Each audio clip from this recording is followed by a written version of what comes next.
In this lecture, we are going to see about blood pressure measurement.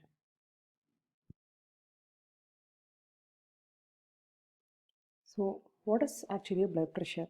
So, it is nothing but a pressure of a circulating blood on the walls of the blood vessels. So, when the blood circulates, it may cause pressure on the walls of the blood vessels. So, that is called what? Blood pressure.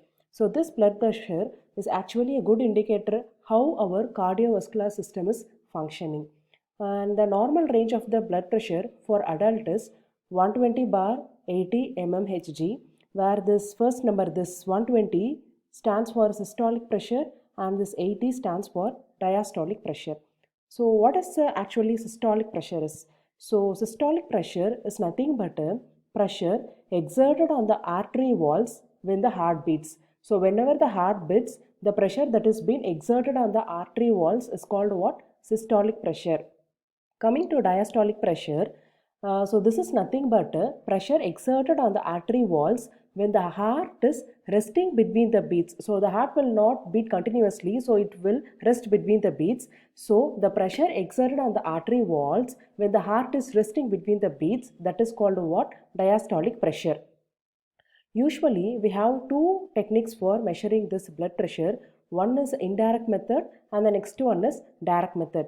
Now let's see how the blood pressure is being measured using these two techniques.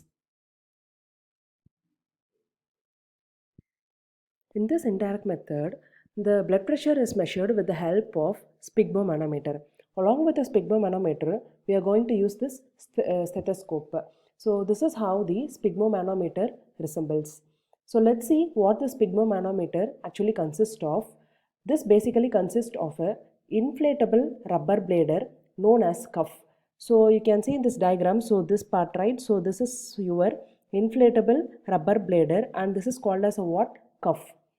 And the next one is rubber squeeze ball pump and a valve assembly. So here you can see this rubber squeeze ball pump and here you have a valve. Okay, so this is the next one.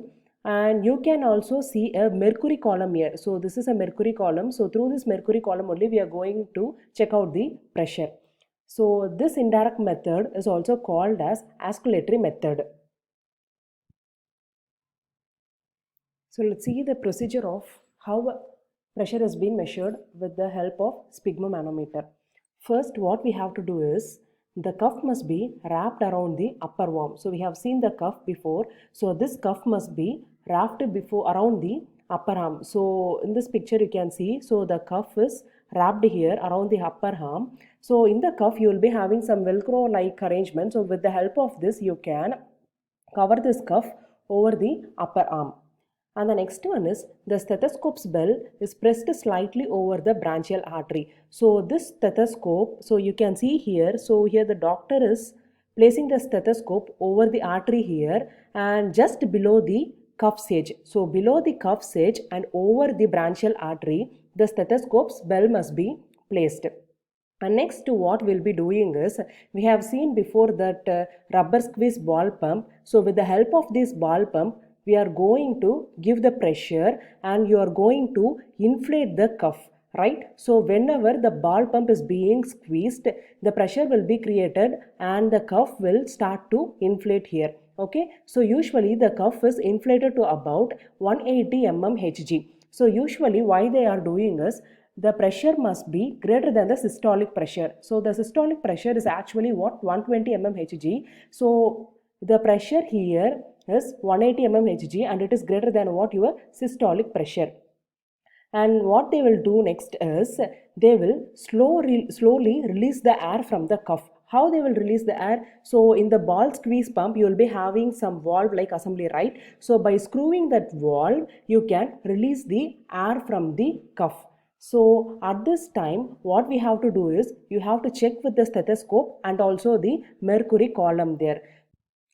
At some point, you will be hearing some kind of noise and it will be moreover like a crashing or a knocking sound, and that sound is called as Korotkoff sound. So this sound is very important, and the point from which the Korotkoff sound appears, so that is called what? Your systolic pressure. right? So the systolic pressure is being encountered when the Korotkoff sound starts. So next, how to check out the diastolic pressure?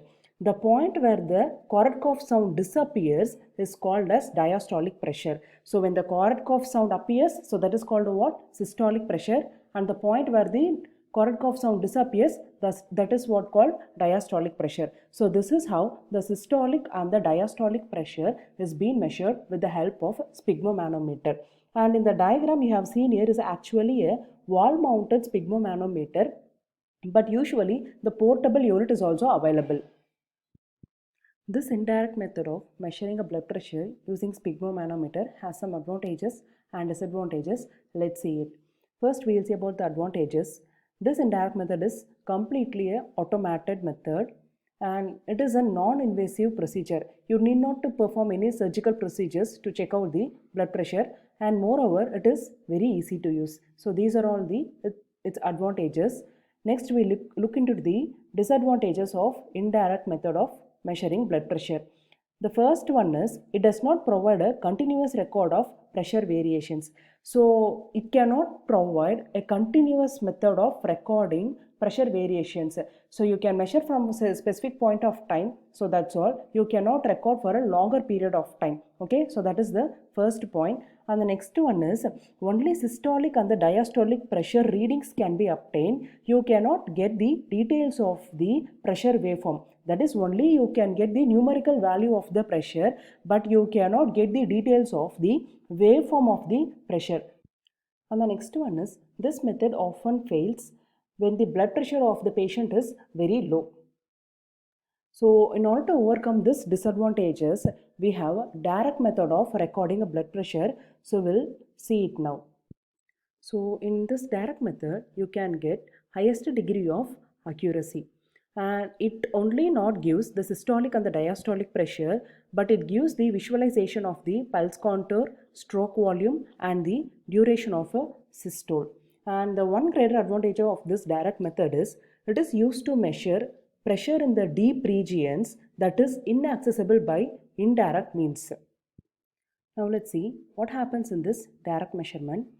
Usually in the direct measurement, a catheter or a needle type probe will be inserted in the artery or in the vein. Okay, so what this actually a catheter is? So this catheter is nothing but a thin tube which is used to perform many functions in the medical field. And this catheter can be inserted into a body to treat diseases, or it can also be used to perform some surgical procedures. Usually, two types of probe is used. The one type is called catheter tip probe. So in this type, a sensor will be mounted on the tip of the probe. So what will happen here is the catheter will be inserted into the patient's body and the pressure exerted on it will be converted to a proportional electrical signal. So this is what happens in catheter tip probe. The next type is fluid filled catheter type, and here you will be having something like a fluid, and in the diagram you can see here this solution under pressure, right? So what will happen is the catheter will be inserted into the patient's body and the pressure will be exerted into this fluid, right? So the pressure will be exerted to this fluid and this pressure will be transferred to the transducer, and with the help of the transducer the pressure will be converted into appropriate electrical signal. So this is what happens in fluid filled catheter type. So here you will be having something like fluid. With the help of this you will be checking the pressure. There are some precautions to be carried out for this fluid filled catheter type. The first one is before inserting the catheters into the blood vessel, the fluid filled system should be thoroughly flushed, right? So this system must be thoroughly flushed before starting the procedure. And the next one is the sterile solution is passed through the catheter to prevent blood clotting. So as the catheter will be inserted into the patient's body, there is a possibility of blood clotting. In order to overcome this problem, a sterile saline will be passed through the catheter. And the next one is the system must be free from air bubbles. Since we are using some fluids here, the system must be free from air bubbles or else it may lead to some kind of errors. So now let's see what happens in this direct method. So in the direct method, you are having transducer. So this transducer, what actually does, it is going to convert some form of energy to another form of energy. So here you are having what, this transducer. So here you are having a transducer. So this transducer is usually excited with 5 volt DC supply. And then the output of the transducer will be definitely what, your electrical signal, and this electrical signal will be amplified by an amplifier. So here you are having this amplifier, and the gain of the amplifier can be adjusted depending upon the sensitivity of your transducer. So in this diagram you can see here the two blocks. The first upper one is used to find the diastolic pressure and the lower one is used to find the systolic pressure. So now let's see how to find this systolic pressure.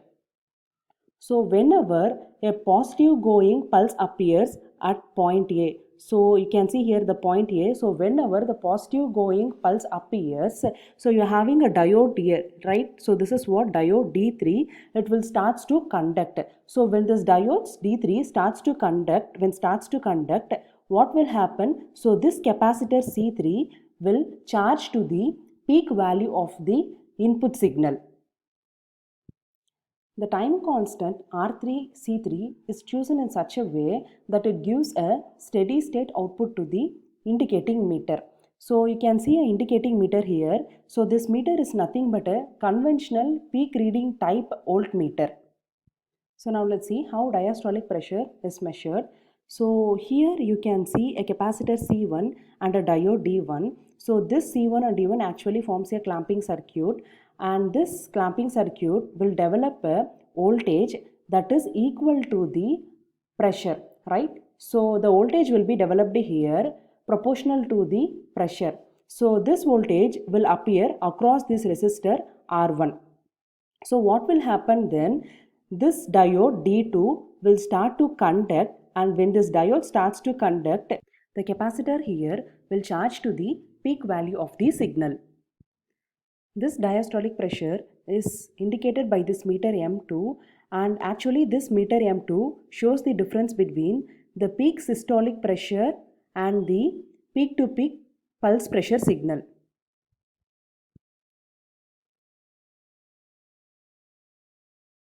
So this is all about blood pressure measurement. Thank you.